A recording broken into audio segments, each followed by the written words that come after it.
당신을 위한 로하우스 조담소 정두리 변호사와 함께합니다. 안녕하세요. 안녕하세요. 법무법인 신세계로의 정두리 변호사입니다. 오늘의 고민 사연은 어떤 내용일까요? 저는 농촌에서 특수작물을 재배하면서 호텔과 식당에 샐러드 재료를 납품하고 있습니다. 성실히 일하다 보니 거래처도 늘고 수입도 많아졌죠. 그렇게 자리를 잡고 여유가 생기면서 북한 이탈 주민을 돕는 지원 활동을 시작했습니다. 한 재단을 통해 자립을 돕기로 하고 제 사업장에서 일할 수 있도록 기회를 줬죠. 그 과정에서 지금의 아내를 만나게 됐습니다. 당시 아내는 한국에 온 지 2년 정도 됐고 제법 빠르게 생활에 적응하고 있었습니다. 그렇게 아내는 제 일터에서 자리를 잡게 됐고 사업 운영에도 큰 도움을 줬습니다. 시간이 흐른 뒤 저는 아내에게 고백을 했고 결혼까지 이어졌습니다. 눈에 넣어도 아프지 않을 딸 아이까지 갖게 됐죠. 그런데 이 행복은 오래가지 못했습니다. 어느 날 거래처 서류를 찾다가 우연히 아내 앞으로 온 법원 서류를 보게 됐습니다. 내용을 보니 남편과 이혼에 관한 서류였습니다. 순간 저 몰래 이혼을 준비하고 있는 건가 싶어서 화가 치밀었는데 자세히 보니까 이혼하고 싶은 상대는 제가 아니라 북한에서 결혼한 남편이었습니다. 그제서야 알게 됐습니다. 아내가 북한에서 결혼한 적이 있는 유부녀였다는 걸요. 그 사실을 숨기고 저와 결혼했던 겁니다. 바로 아내에게 묻자 아내는 말하지 못한 건 미안하다. 과거를 정리한 뒤에 다 말하려고 했다라고 하면서 해명을 하더라고요. 저는 지금 머릿속이 너무 복잡합니다. 북한에 있는 남자라서 실제로 만나거나 연락도 못하겠지만 그 사실을 숨겼다는 점, 그리고 이 문제를 어떻게 풀어야 할지 막막합니다. 솔직한 심정으로는 아내 문제가 법적으로 정리된다고 해도 이제는 같이 살 자신이 없습니다. 혹시 이혼을 한다면 제가 위자료를 받을 수 있을까요? 그리고 사업의 많은 부분을 아내에게 맡긴 뒤 매출도 많이 늘었는데 이런 부분도 재산분할에 포함될지 알고 싶습니다.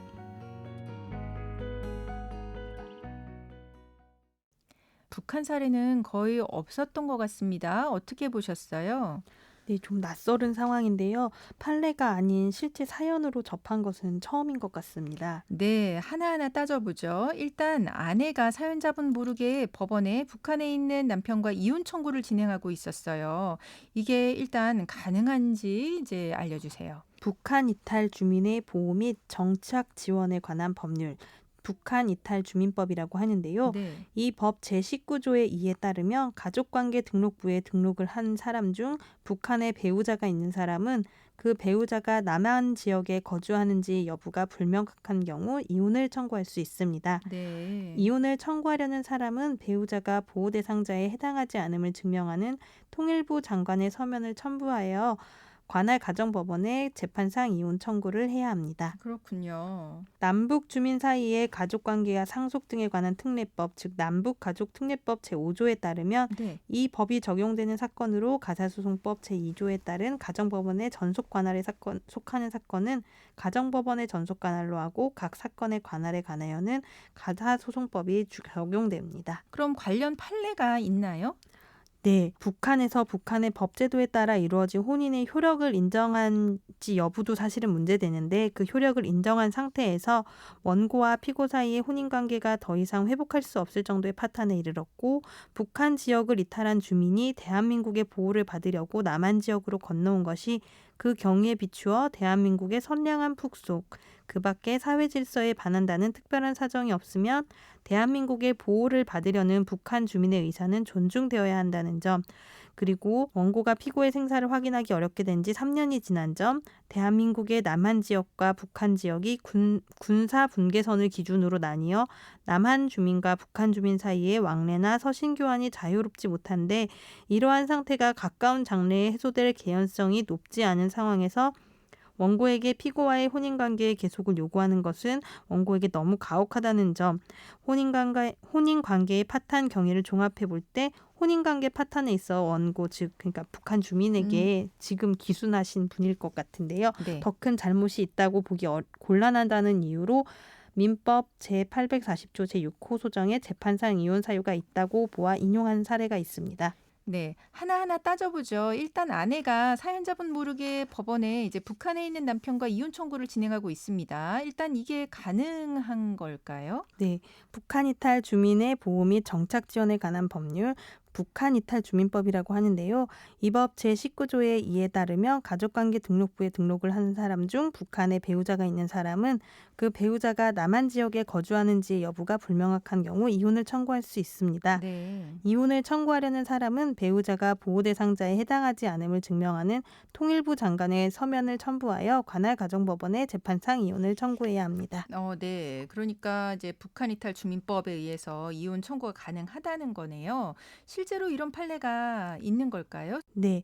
북한 이탈 주민법의 규정 내용과 입법 취지, 그리고 북한에 있는 배우자가 남한에 거주하는지 여부가 불명확한 점, 남북한 주민 사이의 왕래나 서신 교환이 자유롭지 못한 현재 상태가 가까운 장래에 해소될 가능성이 크지 않은 점 등 여러 사정을 종합해 봐서 탈북민과 북한에 있는 배우자 사이에 혼인 관계를 계속하기 어려운 중대한 사유 민법 840조 제6호 소장의 사유가 있다고 봐서 재판상 이혼을 인용한 사례가 있습니다. 뭐 북한에 있는 남편한테는 이혼 청구 사실을 알릴 필요도 없고 그럴 수도 없는 거겠죠? 네, 북한에 있는 배우자에게는 일반적인 송달 방법으로는 소장이나 소환장을 전달할 수가 없어서 가사소송법, 민사소송법 규정 등에 따라서 공시송달 절차가 적용됩니다. 네. 공시송달은 법원의 게시판이나 관보 등의 소장 부본이나 소환장을 게시하는 방법으로 이루어지고요.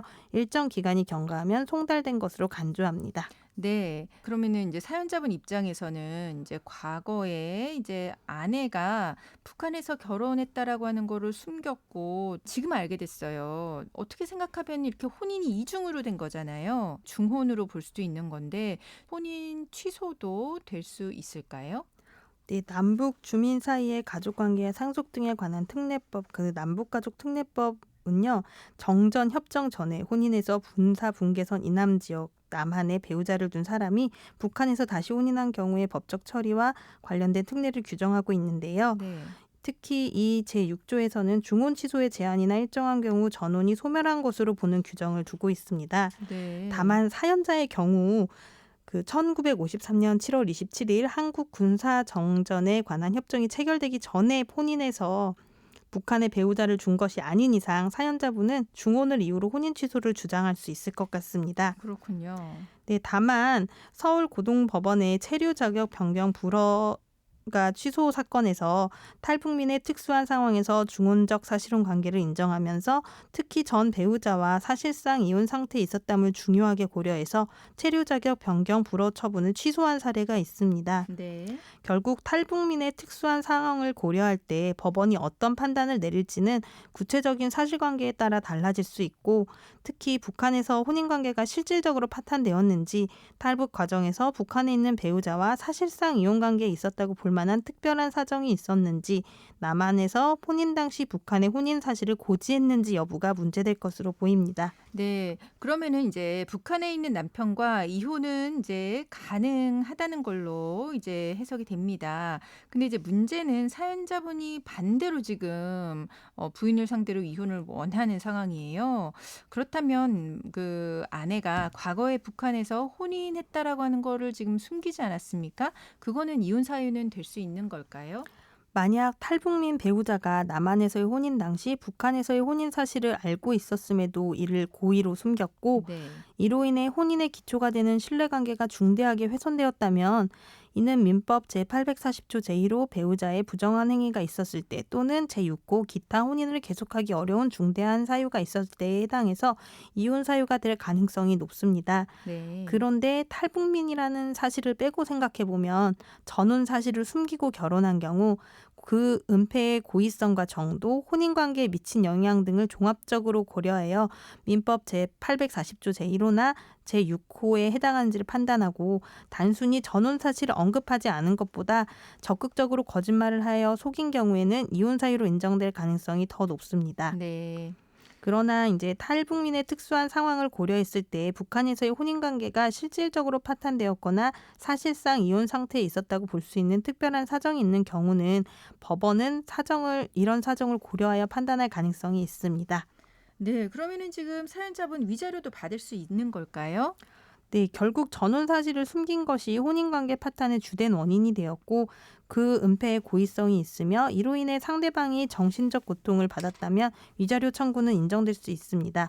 위자료 액수는 혼인관계 파탄 경위, 혼인기간, 당사자의 나이나 직업, 재산 상태 등 여러 사정을 종합적으로 고려하여 결정되긴 합니다. 네, 그럼 재산 분할은 어떻게 되는 걸까요? 사실 결혼 이후 아내가 사연자님 사업의 일부를 맡아서 운영한 걸로 이제 보여지고 또 그 결과 매출도 늘어났다고 하거든요.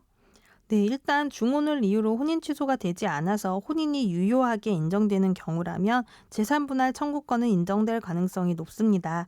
이런 경우 분할 대상 재산의 형성과 유지에 대한 각 당사자의 기여 정도, 혼인 생활의 과정, 기간, 그리고 혼인 파탄의 경위와 책임, 당사자의 나이, 직업, 소득, 경제력, 기타 재산 분할에 고려할 만한 사정과 같은 요소들을 종합적으로 고려해서 결정하게 됩니다. 네. 근데 이제 사실 앞서 사연에서 언급되진 않았지만 회사 매출이 연 10억 원 이상이라고 해요. 사실상 사연자분이 대부분 읽었는데도 이혼할 경우에 아내 쪽의 기여분이 인정이 된다고 봐야 할까요? 네, 일단 유책 사유와는 또 이제 별개로 민법 제839조의 2에 따른 재산분할 제도는 부부가 혼인 중 공동의 노력으로 이룩한 재산을 각자의 기여도에 따라 분할하는 것을 목적으로 하고 있습니다. 이때 공동의 노력은 맞벌이 등 경제활동을 통한 직접적인 기여뿐만 아니라 가사노동, 육아를 전담함으로써 다른 배우자가 경제활동에 전념할 수 있도록 하는 간접적 기여도 모두 포함되므로 아내분에게 사업을 맡기고 매출도 신장했다고 사연자분이 하고 있어서 아내분의 경우 어느 정도 기여도는 인정될 것으로 보입니다. 그렇군요. 네, 그럼 지금까지 상담 내용을 정리해 보자면 북한에서 결혼했던 사실을 숨기고 남한에서 재혼한 경우에 이제 혼인이 무효는 아니지만 신뢰를 깨트릴 중대한 사유로 이혼 사유가 될 수 있습니다. 북한 배우자와의 이혼은 연락이 불가능한 상황이기 때문에 공시송달 방식으로 진행이 가능하고요.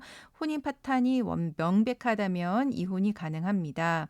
지금 사연자분이 이혼을 하는 경우에 이제 위자료도 받을 수는 있고 하지만 재산 분할에서는 아내분한테 줘야 할 수도 있는데요. 아내가 사업에 기여한 부분은 아내가 재산 분할에서 기여도가 인정돼서 받아갈 수 있다라고 하는 거 알려드렸습니다. 지금까지 법무법인 신세계로의 정두리 변호사와 함께했습니다. 네, 감사합니다.